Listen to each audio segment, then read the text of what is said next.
السلام عليكم ورحمة الله وبركاته. soo dhawaada war allah qurxa badan.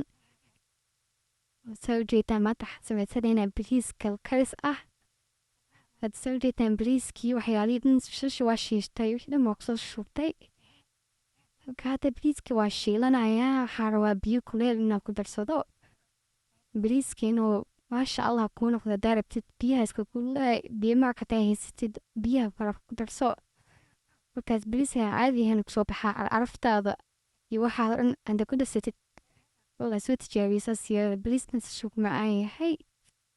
Sidoo kale meesha waxaa haystaa jibsi waxaa rabaa jibsi iyo malaay kalluun intaas waaye waxay ka kooban tahay cashadeeda.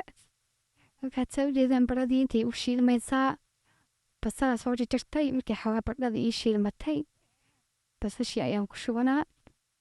Kabacdi waxaa dhimi malaayga inaan ku darsado.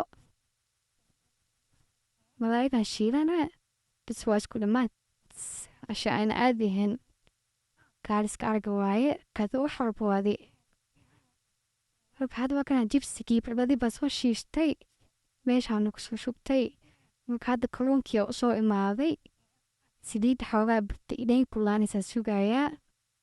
Marka birta aad kulaanin waa kusoo shubtay. Xabad koowaad inay aad u kulaanaan dareemay. Halka hadda ayada isku kulaanaysa xoogaa markay ii shiimato guduud noqoto ba idinkaa u jeedaan soo maaha soo tijaabiya insha allah. Assalaamu calaykum waraxmatullaah wabarakaatuh.